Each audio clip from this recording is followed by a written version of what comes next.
días, Revolution Church. Y saludos a todos nuestros campus. Hola Lone Tree, hola Ciudad de México y hola Colorado Springs. Estoy realmente emocionado de comenzar esta nueva serie y este tiempo de enseñanza con ustedes. Y a medida que comenzamos este mensaje, estaba reflexionando sobre algo porque nuestra familia estaba involucrada en una actividad que me recordó esto. Cuando era niño tenía dos miedos principales. Cuando era joven. Y uno de ellos era hablar en público. Y de todas las cosas Dios me llama a ser predicador. El otro era las alturas. Y no quería que nadie supiera que tenía miedo a las alturas, pero vivíamos en Oklahoma City. Ahí es de donde es mi familia, y mi mamá tenía mucha familia en Colorado Springs. Así que cada verano, no es una distancia tan larga en auto, manejábamos hasta Colorado Springs. Y cuando llegas a Colorado Springs o a cualquier lugar en el Front Range en el verano, especialmente si eres de otro estado, tienes que subir a las montañas. Y conducíamos hacia las montañas e íbamos muy arriba, usualmente, ya sabes, por encima de la copa de los árboles, la cordillera continental o algo así. Y veíamos parches de nieve en agosto, y eso es algo realmente especial cuando no vives en un clima así. Así que comenzábamos a trepar para poder tocar la nieve, y cada vez que lo hacíamos, podía sentir mi corazón acelerarse, y no era solo por la altitud, tenía miedo y no decía nada, y yo no quería que nadie lo supiera, pero la verdad es que todo el mundo lo sabía. Mi papá lo sabía y mi hermana lo sabía, así que como que era algo bien conocido. Él tiene miedo a las alturas y no hablamos demasiado de eso, pero así es. Y lo interesante de eso es que cuando entré a la universidad, de todas las cosas decidí, voy a aprender a escalar en rocas. ¿Por qué alguien que naturalmente tiene miedo a las alturas diría, quiero empezar a escalar rocas? De hecho, he reflexionado sobre esto. Creo que lo que pasa es que tengo un instinto de autoconservación. De hecho, igual que prácticamente todos los demás que aún están vivos, y por eso, en mi lógica, creo que el miedo es la mayor amenaza, que el miedo es el mayor enemigo, que puede derrotarte incluso antes de que comiences. Y por eso no me gusta tener miedo de algo. Y así empecé a escalar en rocas. Y estando en eso, luego eventualmente me pasé a lo que se llama escalada tradicional, o como la llamamos, escalada trad, que es significativamente más peligroso que la escalada deportiva. Y luego de ahí, como si eso no fuera suficiente, me metí al papá de todo eso, lo que llamamos Gran Pared, que es un nombre muy creativo para una pared realmente grande. Y así que me metí en eso. Y si alguna vez has visto a estas personas, ya sabes, durmiendo en un pequeño estante portátil al lado de un acantilado, eso es lo que es Gran Pared. De hecho, esta es una foto mía de ayer. No, dejé de escalar hace varios años. Pero estas grandes paredes toman más de un día en ascender para el mortal promedio, y por lo tanto tienes que dormir ahí durante la noche, a más de 300 metros de altura, todo ese tipo de cosas. Así que empiezo a escalar a pesar de mi miedo a las alturas, y pienso, quiero escalar una gran pared, como si no hubiera superado mi miedo a las alturas hasta que lo haga. Y porque quería escalar este gran muro, elegí uno y empecé a ver videos de otras personas, porque ya sabes, hoy en día todos graban todo lo que hacen, y entonces puedes entrar a YouTube y ver personas escalando esa particular ruta o pared y aprender tanto como puedas. Y lo hice. Así que realmente sentí que entendía en qué me estaba metiendo lo mejor posible antes de haberlo hecho realmente. Y comencé a entrenar. Y quítate Michael Phelps, porque entrené duro. Tenía 29 años en ese momento, pero entrené muy, muy duro. Gracias, Wendy, por permitir eso. No sé cómo me permitió eso, porque estaba o corriendo o en el gimnasio de escalada. Estuve entrenando sin parar durante un buen periodo de tiempo. Y luego, cuando llegamos ahí, entramos en toda esta situación de escalada, y solo avanzamos unos pocos tramos o unas pocas secciones de cuerda por la montaña, y mi compañero de escalada se asusta. Y él dice, no puedo hacer esto. Digo, habíamos escalado algo de tiempo juntos, pero nunca hemos hecho Big Wall. Y yo le dije, ¿qué quieres decir con que tienes miedo? ¿Qué quieres decir con que no puedes hacer esto? Acabamos de atravesar todo el país para venir a hacer esta escalada. Y él dice, escucha, puedo seguirte, pero simplemente no puedo liderar ninguna de las escaladas. Y le dije, está bien. Bueno, sigamos de todos modos. Y entonces empecé a liderar. Esto es el doble del trabajo. De lo que sea para lo que me había preparado, esto es el doble de eso, y cuanto más avanzábamos, parecía que más fluía. Si alguna vez has estado en un fluir, sabes de qué estoy hablando. Estaba concentrado y estaba enfocado y seguí avanzando y avanzando y avanzando, y cuanto más avanzábamos, más placentero se volvía. Pero todo gracias al entrenamiento, a pesar de algunos imprevistos que eran que mi compañero no estaba haciendo su parte. De todas maneras llegamos a la cima. Y quiero una palmadita suya en la espalda, a pesar de que fue hace mucho, mucho tiempo.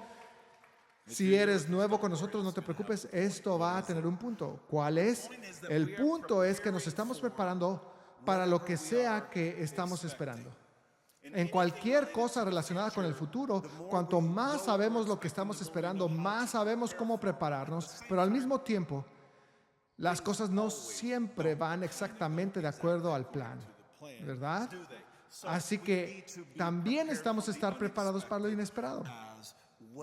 Estoy muy contento de haber sabido qué esperar, tanto como fue posible. Mucho de lo que hacemos hoy, iglesia, depende de lo que estemos anticipando para mañana. De hecho, puedo decir mucho sobre lo que la gente cree acerca de lo que vendrá en el futuro basándome en lo que están haciendo hoy. Y se puede hacer eso en cualquier área de la vida. Eso es cierto financieramente. Si realmente estamos esperando una buena comisión o aguinaldo o algo así, ¿qué es lo que probablemente estemos haciendo? Probablemente estemos siendo un poco más flexible con nuestros gastos y con nuestro dinero. Si somos estudiantes y no estamos esperando ningún examen en mitad del semestre, grandes exámenes o finales, probablemente lo que estemos haciendo hoy es decir que sí a muchas más actividades sociales en este momento. Mañana, si voy a correr un maratón, lo que haré hoy probablemente se verá diferente a si estoy planeando un maratón de películas mañana. ¿Ves? Lo que sea que estemos esperando para mañana impacta cómo vivimos hoy. Una forma de saber para qué se están preparando las personas es viendo lo que están haciendo hoy. Y eso te dirá lo que realmente creen sobre el mañana. Y tengo que ser honesto contigo, algo que me ha estado preocupando cada vez más. Y es lo que estoy viendo al observar al cristianismo de nuestra generación. Es que hay una disparidad bastante grande entre nuestras vidas y nuestras acciones hoy y lo que decimos que creemos que será verdad algún día. Me pregunto si un grupo de investigadores estudiara un gran segmento del cristianismo hoy en día, prestando mucha atención a sus actividades diarias, evaluando sus prioridades, ¿qué piensas que concluirán acerca de lo que la mayoría de los cristianos piensan sobre el mañana? La verdad es que a menudo, si miraras la vida de la mayoría de los cristianos, encontrarías que están bastante tranquilos. Caray, son bastante indiferentes, algo complacientes, pero realmente tenemos una buena razón para ser así. ¿Estamos preparándonos hoy adecuadamente para lo que el mañana traerá? Mañana, por supuesto, no me refiero a un periodo de 24 horas. Estoy hablando de los días que vienen. No hay mejor manera de abordar este tema que comenzando donde las Escrituras nos hablan sobre el mañana, específicamente lo que Jesús dice sobre nuestro mañana como creyentes. Si tienen sus Biblias, les animaría a que la abran en Marcos capítulo 13. Vas a usar la Biblia mucho hoy. Intentamos usarla mucho todo el tiempo, pero verás que hoy será aún más que lo normal. Mientras te diriges allí, déjame darles la bienvenida a esta nueva serie llamada Una Guía de Supervivencia para los Últimos Tiempos. No solo estaré haciendo la enseñanza más profunda sobre lo que las Escrituras dicen acerca de lo que está por venir, sino que estaremos hablando sobre cómo cultivamos una fe y pasamos una estafeta de fe donde alguien que pueda mantener un corazón ardiente de amor por el Señor a pesar de los costos y las pérdidas y en medio de la persecución y cosas de esa naturaleza. Así que será aplicable para hoy mientras aprendes sobre lo que podemos esperar para mañana. Después de esta serie será como si hubieras visto los videos de YouTube, excepto que son los que Dios nos dio en su palabra para que supiéramos en parte lo que está por venir. Marcos 13:4, los discípulos le preguntaron a Jesús, dinos, ¿cuándo sucederá esto? ¿Y qué señal habrá cuando todas estas cosas se hayan de cumplir? Y luego, comenzando en el versículo 5, Él comienza a decirles, ahora tengo que decirles esto se llama el discurso del Monte de los Olivos, que es lo que los eruditos dicen sobre él, y estoy muy acostumbrado a llamarlo así, y tú tendrás que acostumbrarte a llamarlo así. La razón por la que se llama el discurso del Monte de los Olivos es porque, ya sabes, porque Jesús lo dio en el Monte de los Olivos. Mientras miraban el templo y estaban mirando Jerusalén y todo eso. Así que vamos a basar el mensaje de hoy en este discurso del Monte de los Olivos, pero vamos a incorporar material de otros lugares para ver cómo todo se alinea. Y ese otro material, por supuesto, también incluirá el relato de Mateo de exactamente ese mismo discurso, porque Mateo siempre incluye más y es más largo, así que a veces también vamos a incluir algunos de esos detalles adicionales. Comencemos en Marcos 13, versículo 5, vamos a leer hasta el versículo 8. Y Jesús comenzó a decirles, mirad que nadie os engañe. Muchos vendrán en mi nombre diciendo, yo soy el Cristo, y engañarán a muchos. Y cuando oigáis de guerras y de rumores de guerras, no os alarméis. Es necesario que todo esto suceda, pero todavía no es el fin.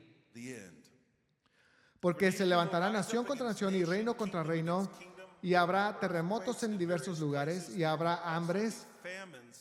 Esto solo es el comienzo de dolores. Ahora, quiero que notes una conexión entre esta parte de las Escrituras, los dolores de parto, y algo que leemos en el libro de Apocalipsis, los 7 sellos del Apocalipsis. Apocalipsis 6, versículo 1 y 2. Vi cuando el Cordero abrió uno de los 7 sellos y oí a uno de los 4 seres vivientes que decía como con voz de trueno, ven. Miré y he aquí un caballo blanco, y el que estaba montado en él tenía un arco. Se le dio una corona y salió conquistando y para conquistar. Apocalipsis 6, versículos 3 y 4. El segundo sello dice en el versículo 4, entonces salió otro caballo rojo, y al que estaba montado en él se le concedió quitar la paz de la tierra y que los hombres se mataran unos a otros, y se le dio una gran espada. Apocalipsis 6, versículos 5 y 6 es el tercer sello.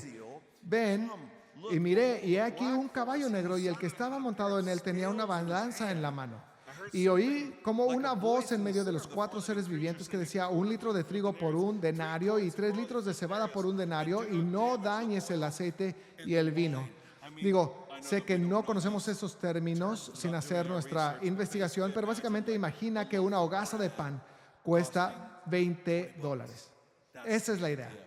Una inflación masiva que está ocurriendo en la tierra. Apocalipsis 6, versículo 7, cuando el Cordero abrió el cuarto sello, oí la voz del cuarto ser viviente que decía, ven.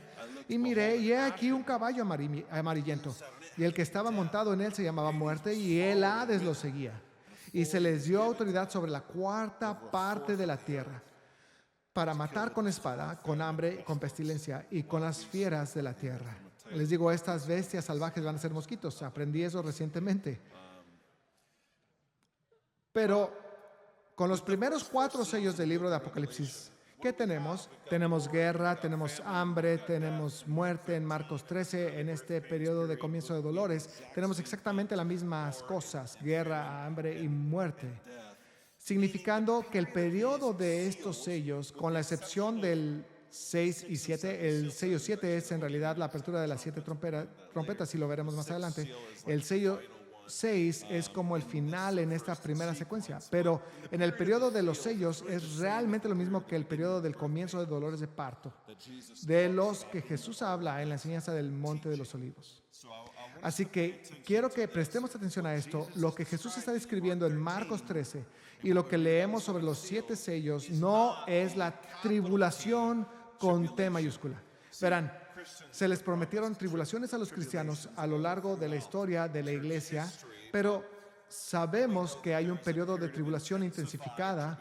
Estoy llamando a eso el periodo de la tribulación con T mayúscula que vendrá, pero eso no es aún la tribulación. ¿Qué es? Son los preámbulos de la tribulación. Es lo que desencadena la tribulación.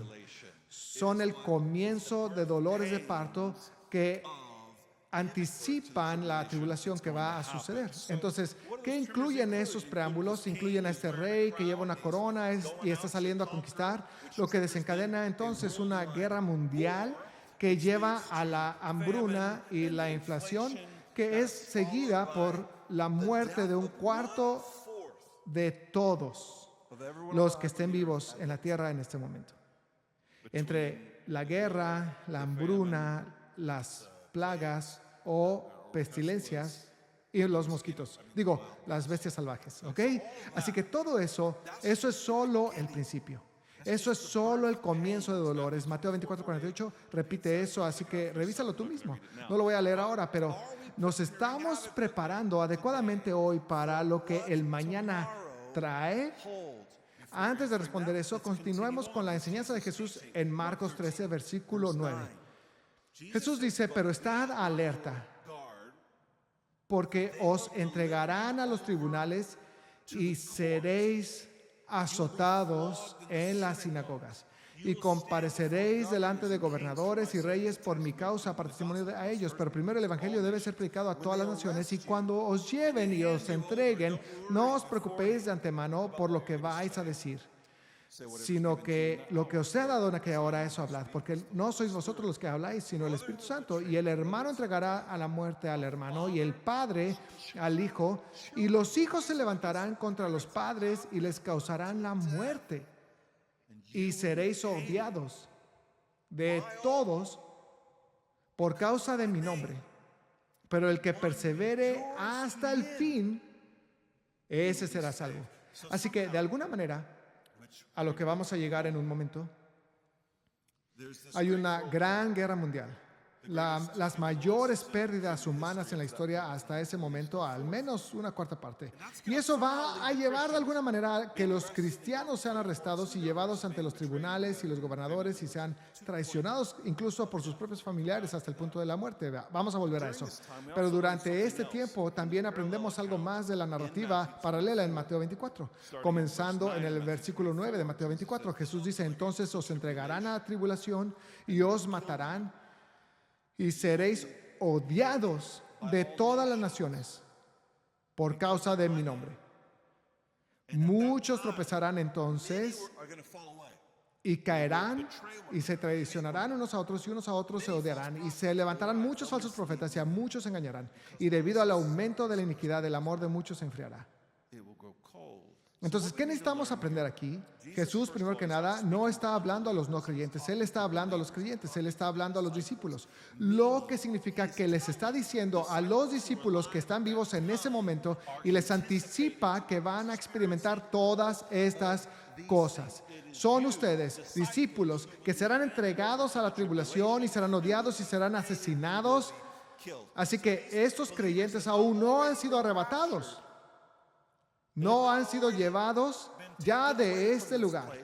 Con lo que Jesús está describiendo ahora, les está diciendo, mis discípulos van a pasar por esto. Pero, ¿qué más es cierto de este periodo después de los dolores de parto, cuando esta tribulación ha comenzado? Bueno, en el versículo 9 leemos que los cristianos serán odiados de todas las naciones. Es un detalle muy significativo que nos ayuda a entender cómo se desarrollará todo esto.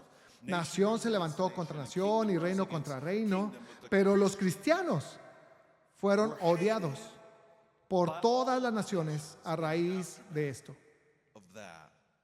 Así que mantén eso en mente. ¿Qué más revela el relato de Mateo sobre esta enseñanza en cuanto al periodo de tiempo?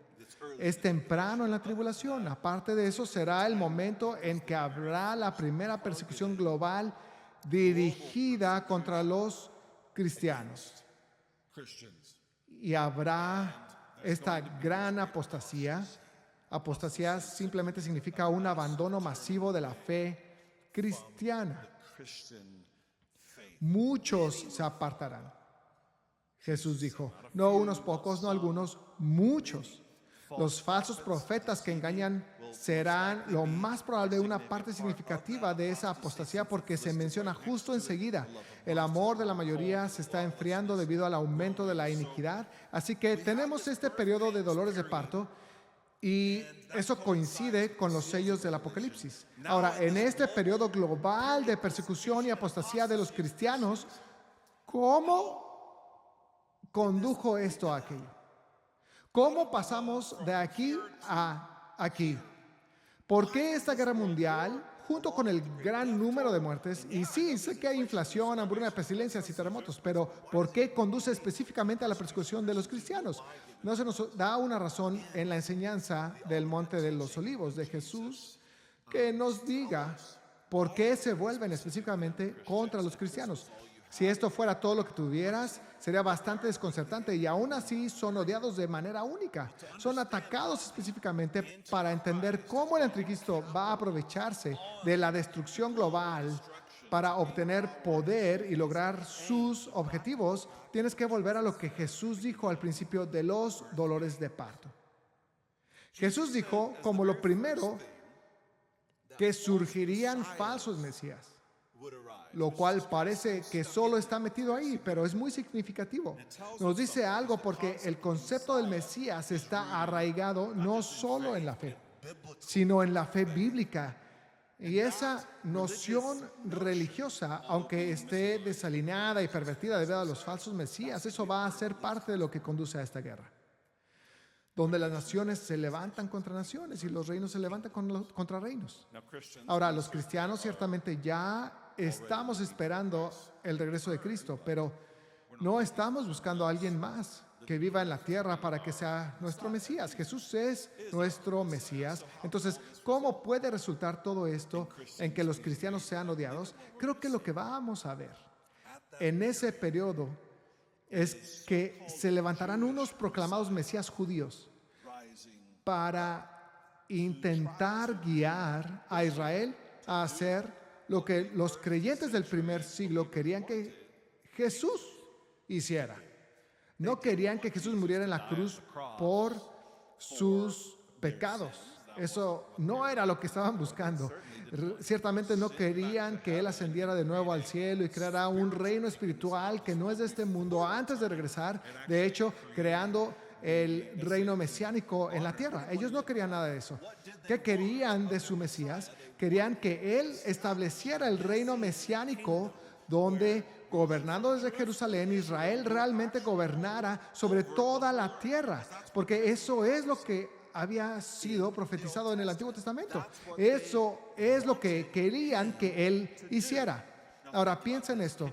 Puedes ver cómo, si un número creciente de personas como israelitas comenzaron a creer que una persona en particular era ese prometido rey mesiánico que debía venir, que ya sabemos que es Jesús, y ellos creían que Él establecería el dominio de Israel sobre no solo a la pequeña franja de tierra que tienen ahora, sino sobre toda la tierra. ¿Podrías ver cómo eso podría llevar rápidamente a una escalada global? Es muy fácil ver en este momento cómo eso podría llevar a una escalada global. En realidad, creo que las cosas se están acercando tanto y posicionándose para el fin que es más fácil que nunca antes ver cómo podría llegar el fin. Pero además, no era el primer caballo, el primero de los 4 jinetes del Apocalipsis. No era el primer caballo, el primer sello que salió, ese caballo conquistador que inició toda la progresión. ¿No estaba montando un caballo blanco? Mira, cuando Jesús venga al final de Apocalipsis para conquistar verdaderamente, como el verdadero Mesías, ¿de qué color es el caballo que monta? Un caballo blanco. El blanco también representa la santidad en las Escrituras. ¿Acaso no puedes ver que esta supuesta guerra santa es lo que inicia esto? Y es el objetivo de extender el reino mesiánico, no el verdadero, sino uno falso. Este caballo probablemente está siendo montado por alguien que en realidad es un falso Mesías que sale a liderar, conquistar y expandir el territorio de Israel, pero con una noción más religiosa. Y eso, creo que todos podríamos estar de acuerdo, llevaría rápidamente a una guerra mundial. En las consecuencias de la destrucción mundial, ¿qué va a hacer el espíritu del anticristo? Va a decir, bueno, la religión es la culpable. Mira lo que causó esto. Mira lo que causó esta devastación. Mira lo que causó la pérdida de mi hijo. Mira lo que causó la pérdida de tu hija. Fue la religión. Es la religión la que nos divide, es la religión la que nos está matando, es la religión la que nos está haciendo enemigos. Tenemos que unirnos y acabar con esta idea de ser enemigos unos de otros, y la religión está en el centro de esto. Pero ¿qué están haciendo los verdaderos cristianos? Siguiendo a su Mesías. Idiotas. Simplemente no pueden ser convencidos de un mejor camino. Entonces, puedes esperar que esta persecución sea contra todas las religiones, todos aferrándose a su religión, todos de hecho creyendo lo que sea que crean. Pero ten en cuenta que aquí es cuando el anticristo se está levantando, y el anticristo es anticristo. En el centro de su nombre, sin importar lo que salga de su boca, se trata realmente de derribar a Cristo y a sus discípulos. Cuando las personas nuevamente pierden a sus hijos, pierden seres queridos, a un nivel mayor que nunca hemos visto, dirán, tenemos que hacer lo que sea, sin importar qué, para asegurarnos de que esto nunca vuelva a suceder. ¿Y a qué van a culpar por lo que acaba de suceder? Religión.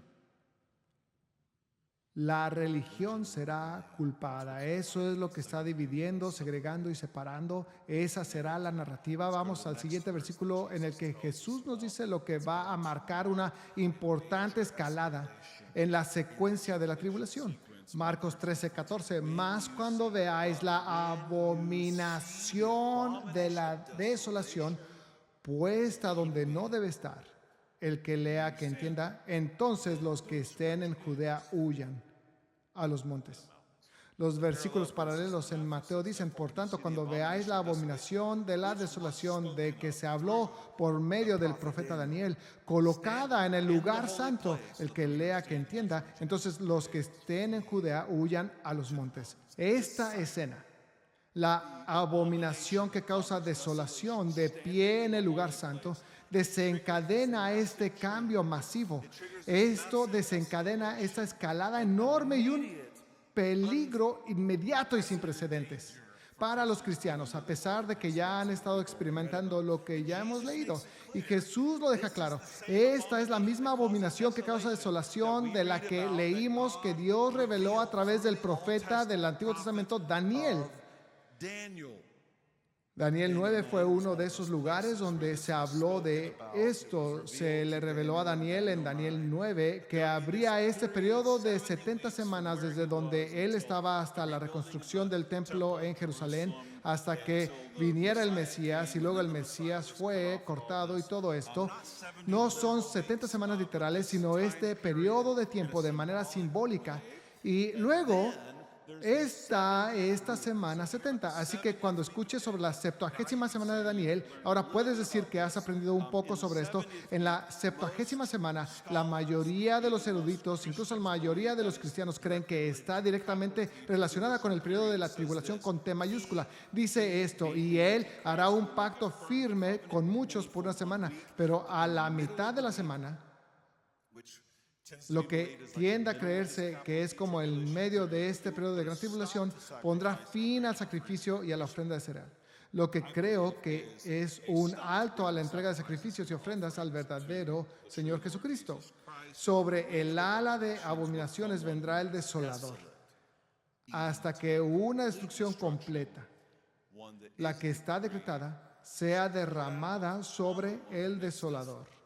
Así que este es uno de esos lugares, Daniel hablando sobre la abominación que causa desolación, pero también Daniel 11 profetiza la secuencia de eventos que se cumplió en la historia a un grado tan loco y extraño que todos los eruditos seculares negarán que Daniel fue escrito antes de todos esos eventos, porque se cumple tan perfectamente en lo que ocurrió después, pero continúa profetizando el surgimiento de la secuencia de reyes en Persia y luego su derrota por los griegos. Realmente se centra en este último rey, del cual cualquiera diría que definitivamente se está hablando de Antíoco IV Epífanes. De nuevo, es loco cuán detallado es el cumplimiento, pero como en muchas profecías, algo que está en el futuro a corto plazo se usa como un tipo para hablar de algo que está en un futuro lejano.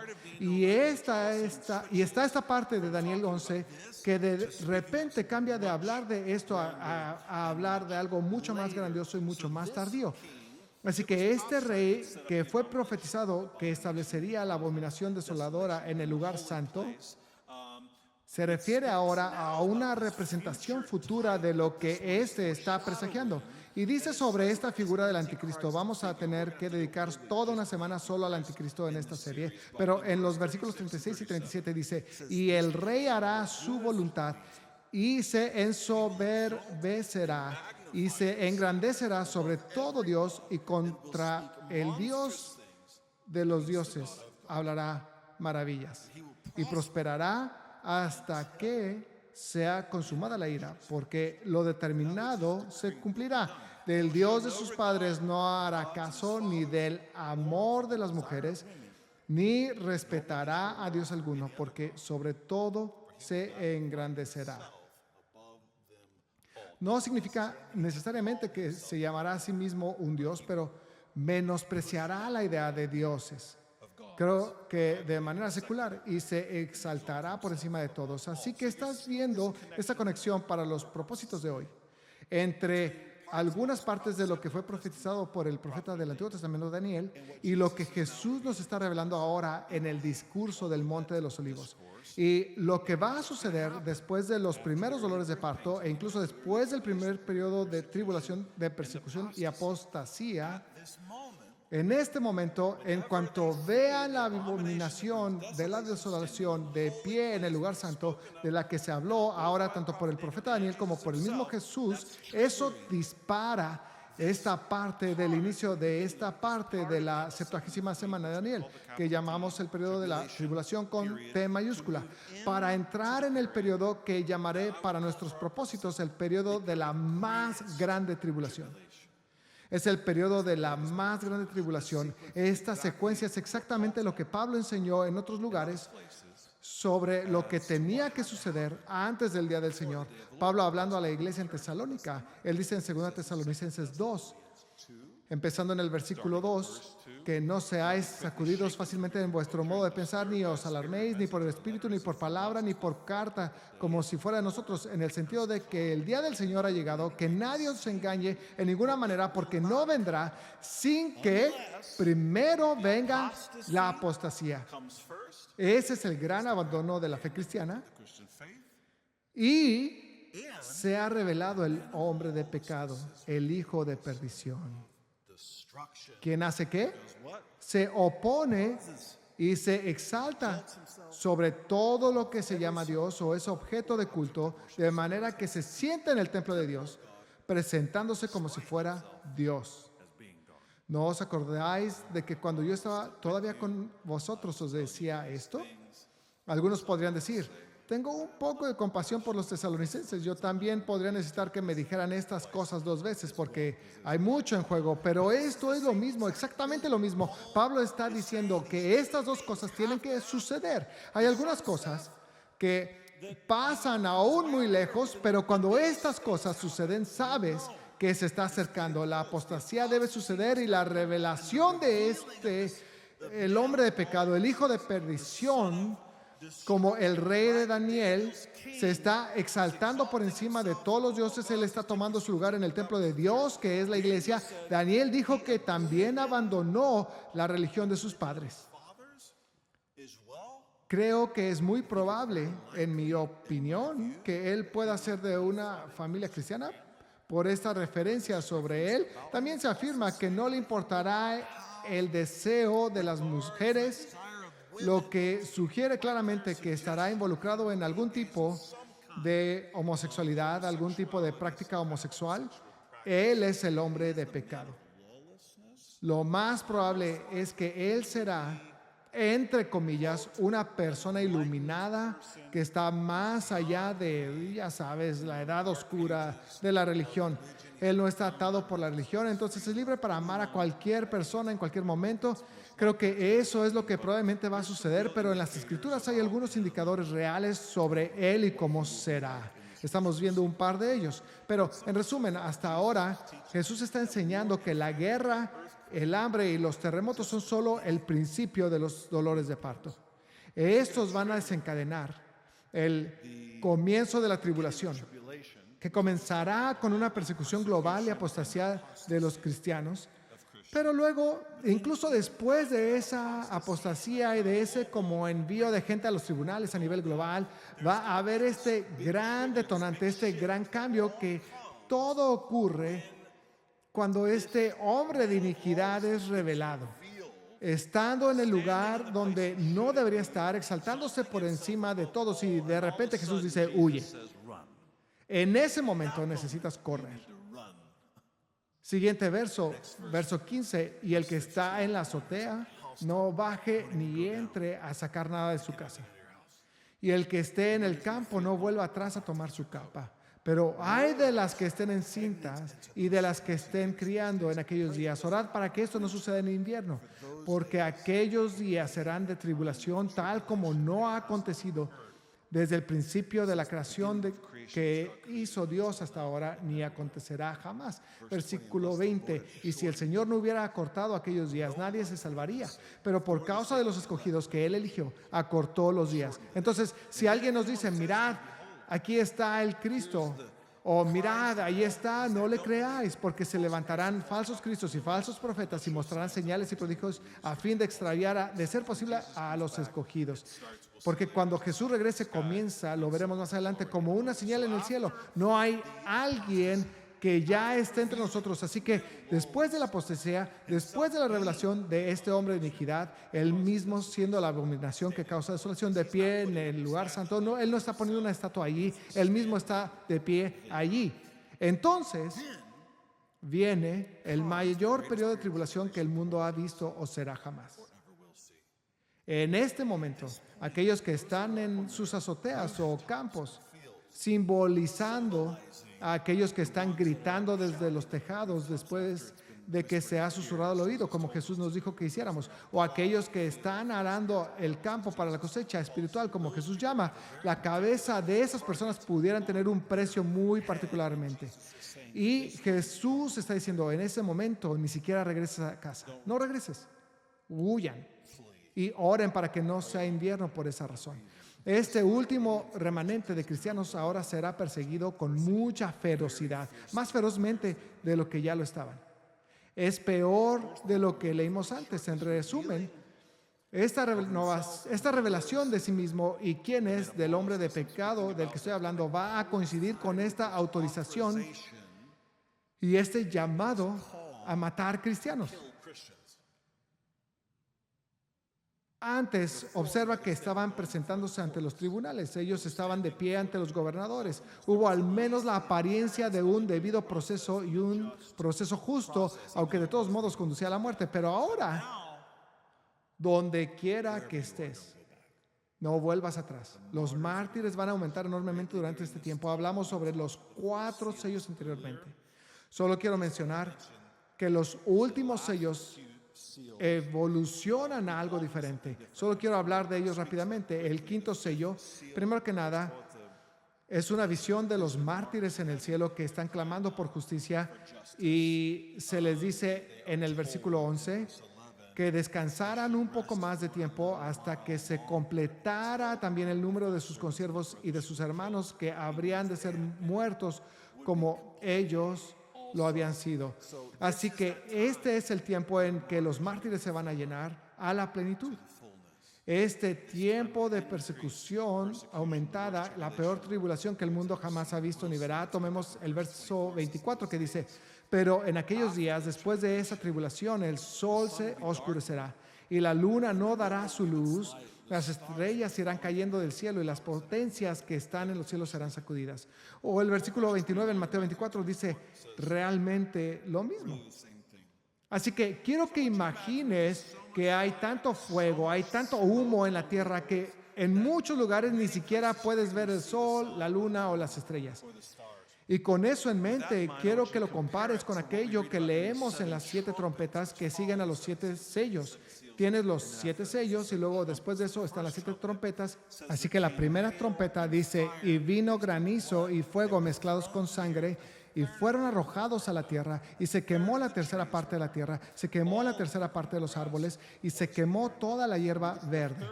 Cuando llegas a la tercera trompeta, dice: cayó del cielo una gran estrella ardiendo como una antorcha, y cayó sobre la tercera parte de los ríos y sobre los manantiales de las aguas. La cuarta trompeta, el cuarto ángel tocó la trompeta y fue herida la tercera parte del sol y la tercera parte de la luna y la tercera parte de las estrellas, para que la tercera parte de ellos se oscurecieran y el día no resplandeciera en su tercera parte, y asimismo la noche. Entonces, lo que estamos viendo es que estas trompetas realmente coinciden con este periodo posterior a la revelación del hombre de pecado y un tiempo de la mayor tribulación y persecución que el mundo ha visto o verá. Así que los 7 sellos fueron el precursor, eran los preámbulos, eran el desencadenante de la tribulación. Las 7 trompetas son la tribulación misma. Las 7 trompetas son la 70ª semana de Daniel, para ponerlo de otra manera, y quiero que también miremos estos 5º y 6º sello. Así que el 6º sello lo mencioné anteriormente, pero habla sobre el fin y en realidad se alinea, quiero decir, con el regreso de Jesús al final, y realmente se alinea con la 7ª trompeta y la 7ª copa también. Las copas siguen las trompetas, así que todos realmente terminan al final, aunque enfatizan ligeramente partes diferentes del día del Señor, pero a pesar de que terminan en el mismo lugar, todavía hay una secuencia dentro de ellos, y estamos viéndola mientras leemos a Jesús en la secuencia. Él está dando, y cuando está siguiendo esta secuencia también. Pero la 5ª trompeta en Apocalipsis es la liberación de esta horda de demonios. Esto es lo que quería mencionarles brevemente. Esta horda de demonios es liberada del abismo, se les da permiso para atormentar a la humanidad durante 5 meses. Pero quiero que notes esto: no se les permite atormentar a toda la humanidad. Apocalipsis 9:4, solo a los hombres que no tienen el sello de Dios en la frente. Entonces, lo que leímos en todo eso, incluyendo hasta las primeras 4 trompetas, pero a partir de la 5ª trompeta, esta horda demoníaca de langostas ahora se refiere específicamente a un ay. El primer ay ha pasado, pero todavía hay 2 ayes que vienen después de eso. Ve que la 5ª, 6ª y 7ª trompeta son todas llamadas 3 ayes. Ahora, un ay en la Biblia significa un juicio de Dios. Así que ahora estamos entrando en una parte del libro de Apocalipsis en la que lo que está sucediendo se menciona y se relata explícitamente como el juicio de Dios mismo. Pero hay una protección particular en al menos uno de ellos. Nuevamente, el séptimo ay realmente habla sobre el día del Señor, del cual vamos a hablar en un minuto. Pero hay una protección particular en al menos uno de los otros dos, que recuerda a las plagas en Egipto en el libro del Éxodo. Porque algunos de los israelitas sí experimentaron algunas de las plagas que también cayeron sobre los egipcios, pero de muchas de ellas fueron salvados. Y había una distinción de separación entre donde estaban los israelitas y donde estaba el resto de la gente. Y se nos dice lo mismo sobre esta primera trompeta, lo cual es significativo. Pero también quiero que notes esto. Durante las últimas 3 trompetas todavía hay creyentes en la tierra. Todavía hay personas ahí. No han sido martirizados. No cometieron apostasía apartándose del Señor. Reforzando nuevamente, se supone que debemos imaginar a los creyentes perseverando, a menos hasta este punto. ¿Estamos preparándonos hoy para lo que vendrá mañana? En la 6ª trompeta hay otra horda demoníaca que es liberada, esta vez representado como la caballería. Tendrán alguna relación con un ejército humano literal al mismo tiempo y vienen del este. Ellos producen el mayor número de muertes, al menos en términos de porcentaje, que la historia humana jamás ha visto. 1/3 del resto de los que estén vivos. Así que las últimas 3 trompetas se están moviendo hacia este juicio más explícito de parte de Dios. Esto será importante en un momento. Diferente de todo lo que ha estado sucediendo hasta este punto. Entonces, ¿qué? El siguiente verso en Marcos es el verso 26. Como que lo pienso de esta manera. Hemos tenido la ira del anticristo persiguiendo al pueblo de Dios y ahora comenzamos a ver la ira de Dios persiguiéndolo a él y a aquellos que le son leales en lugar de a su hijo. El siguiente versículo en Marcos es el versículo 26. Entonces, hay muchos marcadores de tiempo en el discurso del Monte de los Olivos. Entonces verán al Hijo del Hombre, que viene en gloria con gran poder, o que viene en las nubes con gran poder y gloria. En el texto paralelo, en Mateo, él incluye un poco más. Y vamos a leer eso. Es Mateo 24:30. Entonces aparecerá en el cielo la señal del Hijo del Hombre. Y entonces todas las tribus de la tierra harán duelo y verán al Hijo del Hombre que viene sobre las nubes del cielo con poder y gran gloria. Esta es una expansión muy interesante que ocurre en Mateo. No es insignificante. Ven la señal del Hijo del Hombre aparecer en el cielo y luego todas estas tribus tienen tiempo para lamentarse. Algo que se menciona en otros lugares de las Escrituras sobre la aparición del Hijo del Hombre también. Y luego también dice que lo ven venir en las nubes, lo que significa descender a la tierra. Entonces, esta es la venida de Cristo, esta es la segunda venida de Cristo, este es el regreso de Cristo a la tierra. ¿Qué más sabemos sobre lo que sucede cuando Jesús regresa? Hay 2 pasajes que hablan muy claramente sobre el rapto. Hay 2 que parecen insinuarlo, pero hay 2 que lo hacen de manera muy clara. Lo que significa el momento cuando seamos arrebatados en el aire para estar con el Señor. Uno es 1 Tesalonicenses 4, versículos 15 a 17. Por lo cual os decimos esto por la palabra del Señor, que nosotros los que estemos vivos y que permanezcamos hasta la venida del Señor, no precederemos a los que durmieron, que es la manera bíblica de hablar de aquellos que ya han fallecido. Pues el Señor mismo descenderá del cielo con voz de mando, con voz de arcángel y con la trompeta de Dios, y los muertos en Cristo se levantarán primero. Entonces nosotros los que estemos vivos y que permanezcamos seremos arrebatados juntamente con ellos en las nubes al encuentro del Señor en el aire. Y así estaremos con el Señor siempre.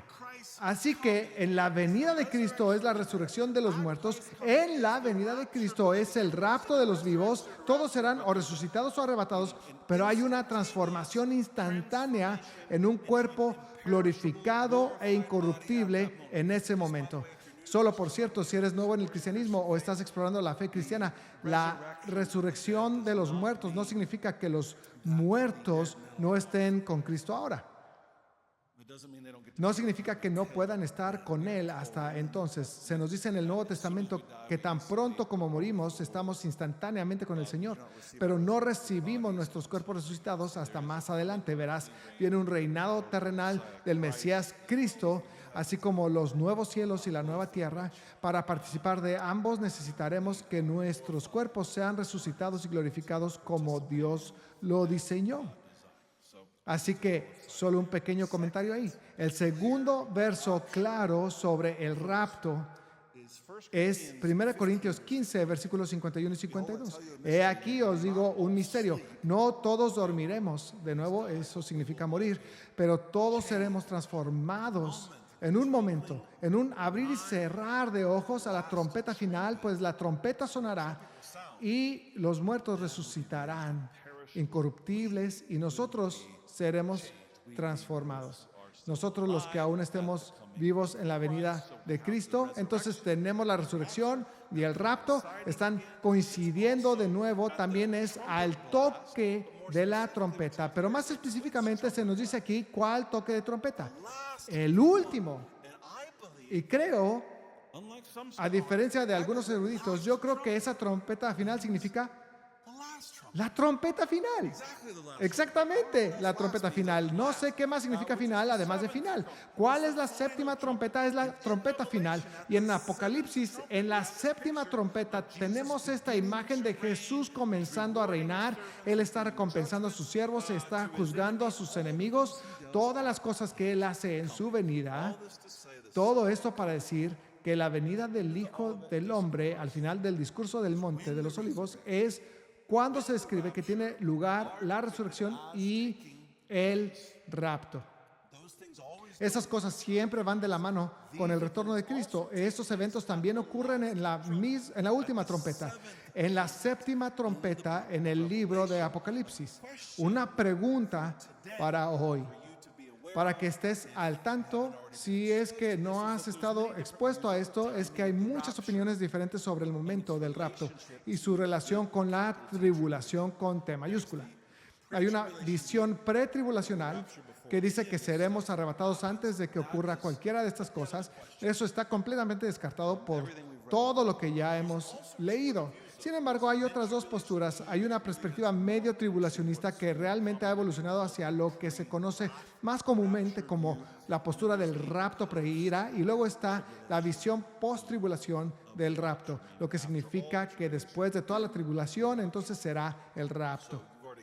Entonces ya te has dado cuenta de esto, pero no creo que sea posible colocar el regreso de Cristo y la resurrección y el rapto antes de los sellos o antes de las trompetas, ni antes de todo lo que Jesús acaba de describir. No creo que puedas hacer eso. Claramente, no creo que puedas. Así que la persecución global y la apostasía, la abominación desoladora, la revelación del hombre de pecado, la persecución sin precedente de los creyentes, ese periodo de transición hacia la intensificación de todo esto, todo eso tiene que preceder la venida de Cristo, que es cuando sucede el rapto. Sin embargo, eso no responde completamente a la pregunta. Para responder completamente a la pregunta sobre el momento del rapto en relación a la tribulación, nosotros aún tenemos que preguntar algo. Si la tercera secuencia de 7, es decir, las 3 secuencias de sellos, trompetas y copas, esta tercera secuencia de la que aún no hemos hablado, ¿ya sucedió para cuando llegamos a la séptima trompeta? O esas copas de ira, como se les llama en Apocalipsis, la ira de Dios que será derramada, de alguna manera son algo más por venir después de la séptima trompeta, cuando viene Jesús. Bueno, vamos a responder a esto. Quédate conmigo. Así que las 7 copas de Apocalipsis, llamadas las copas de la ira de Dios, o al menos las primeras 6 de estas copas, son diferentes de los 7 sellos. No son lo mismo. Sí, hay un paralelismo. Realmente, en los sellos, las trompetas y las copas. Pero no son el mismo evento y simplemente no pueden serlo. Por ejemplo, la segunda copa, juicio de la ira de Dios, dice que todo ser viviente en el mar murió. Todo. Eso es bastante malo. No estaré por aquí para eso. En la tercera copa, toda el agua dulce se convierte en sangre. Nada queda intacto. En las trompetas, aunque siguen el mismo orden, no fue todo. Fue 1/3 de los seres vivientes en el mar que fueron destruidos y fue 1/3 de las aguas dulces que se hicieron amargas o fueron afectadas. No fue todo, son diferentes. Los tipos de cosas que ocurren con las trompetas se alinean con los tazones, pero la gravedad de ellos es muy diferente. Van en esta secuencia parecida, pero no son lo mismo. Las copas son muy llenas, finales, completas, en comparación con ciertamente los sellos, pero incluso en comparación con las trompetas. Y hay un aumento a medida que avanzas a través de ellos. Ahora, es posible que la venida del Hijo del Hombre, junto con la resurrección y el arrebato, que definitivamente acompañan su venida, sigue siendo un rapto que es anterior a al menos algo de la tribulación, particularmente la parte donde la ira de Dios se está derramando ahora de manera más explícita sobre la tierra. En otras palabras, cuando ocurren las 7 copas de la ira de Dios en Apocalipsis, sé que sus mentes están trabajando muy duro. Estás amando a Dios con tu mente hoy y estoy orgulloso de ustedes, iglesia, pero no se detengan ahora, ¿ok? Porque estamos llegando a cosas buenas, ¿de acuerdo? Cuando leemos las 7 copas en Apocalipsis, se dice que ellas directamente, otra vez, que son la ira de Dios. Eso no es lo que se dijo sobre lo que lo precedió. Y en las 7 copas no se menciona en absoluto a los creyentes estando en la tierra. Y ahora, eso es un argumento de silencio, pero aún así lo voy a presentar por un momento. No es concluyente, pero es un punto, ¿ok? Las únicas personas que se mencionan en todo el periodo de las 7 copas son personas que están completamente endurecidas, completamente incrédulas y completamente sin arrepentirse y desafiantes, a pesar del juicio de Dios. En lugar de humillarse, simplemente aumentan su odio hacia Él. Y sabemos que la trompeta final, cuando Cristo venga, será el momento de la resurrección y el rapto. Entonces es posible tener a Jesús apareciendo en el cielo, la resurrección y el rapto para encontrarnos con Él, como se nos dice, antes de las 7 copas de ira que se derraman sobre los que aún están en la tierra, y luego ser seguido por el completo descenso de Jesús a la tierra, que se describe como ocurriendo con todos sus santos siguiéndolo. Entonces, cuando leemos sobre el día del Señor, constantemente en el Antiguo Testamento y en el Nuevo Testamento siempre es algo con 2 lados, buenas noticias para algunos y malas noticias para otros. Es un día de salvación para aquellos que tuvieron fe y caminaron en fidelidad, y es un día de juicio para aquellos que no lo hicieron.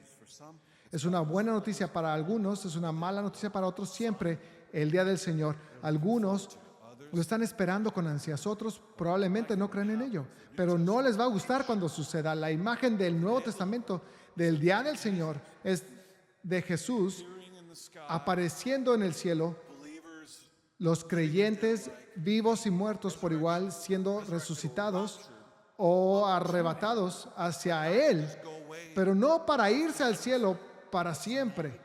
Esa no es la imagen del día del Señor. En realidad es para acompañarlo cuando viene a la tierra, para juzgar, para derrotar a sus enemigos, para establecer su reinado milenial en la tierra. Si Jesús viene y la gente primero ve la señal del Hijo del Hombre en el cielo, una señal no es lo mismo que ver. Si primero ven la señal del Hijo del Hombre en el cielo, y si eso precede un juicio instantáneo sobre ellos, lo que les permite estar lamentándose por la realidad de la soberanía de Cristo, no están dolidos por sus pecados aquí. No es ese tipo de duelo. Ellos están lamentándose que Él verdaderamente es Señor. Bueno, creo que esa señal va a ser el rapto. Creo que también va a haber una señal en el cielo, pero que el rapto lo acompañe realmente es lo más importante. Las 7 copas de ira son entonces derramadas por Jesús sobre aquellos que quedan en la tierra, pero no sobre los santos, porque han sido resucitados y arrebatados. Ahora están con Él en las nubes. Armagedón, la batalla final, tiene lugar después de las 7 copas, al final del descenso de Jesús a la tierra. Así que el capítulo 19 de Apocalipsis, que es después de estas 7 copas de la ira de Dios, ahí es donde Jesús está descendiendo ahora con sus santos y siguiéndole. Y al final de eso vemos la batalla de Armagedón. Vale la pena leer Apocalipsis 19, versículo 11. Y vi el cielo abierto, y he aquí un caballo blanco, y el que lo montaba se llamaba Fiel y Verdadero, y con justicia juzga y hace la guerra. Sus ojos son una llama de fuego, y sobre su cabeza hay muchas diademas, y tiene un nombre escrito que nadie conoce sino Él. Y está vestido de un manto empapado en sangre, y su nombre es el Verbo de Dios. Y los ejércitos que están en los cielos, vestidos de lino fino, blanco y limpio, le seguían sobre caballos blancos.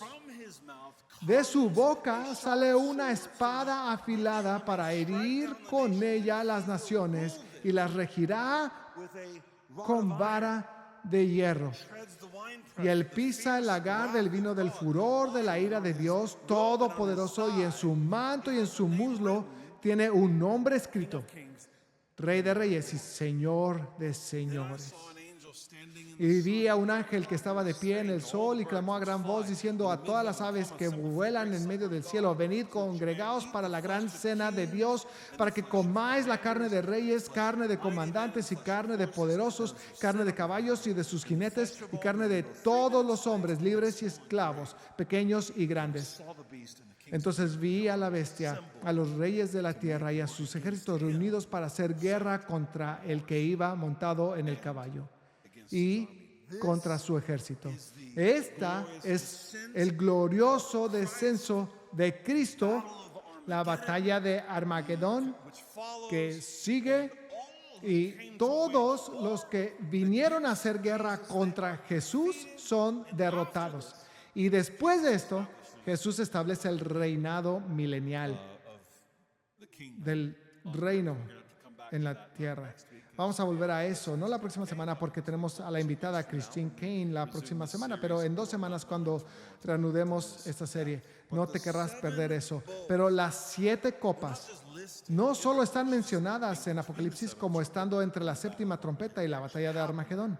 De hecho, suceden ahí, en ese lugar, en la cronología de la venida de Jesús. Debemos entender que aunque el rapto sucede en un abrir y cerrar de ojos, el proceso de su venida, la aparición en el cielo, el rapto, la resurrección, el juicio que se derrama sobre los que permanecen en la tierra, y luego su descenso final y su venida en las nubes del cielo y la batalla de Armagedón, todo eso podría ocurrir en cualquier periodo de tiempo. Y yo sostendría que el rapto en el aire, solo para regresar rápidamente, podría ser un poco extraño.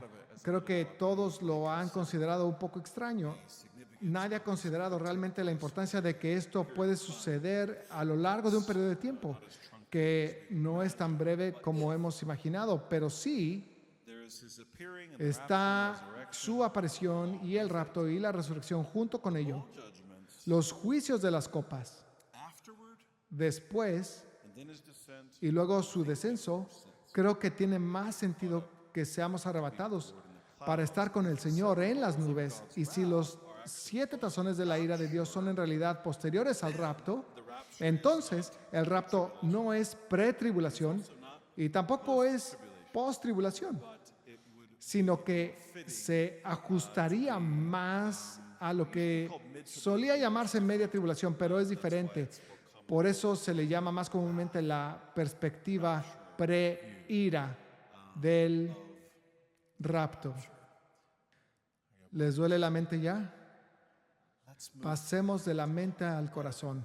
¿Por qué hacemos eso? Vamos a pedirles que oremos. A medida que cerramos nuestro servicio, pastores de los campus podrían subir y simplemente guiar al tiempo de respuesta en cada ubicación.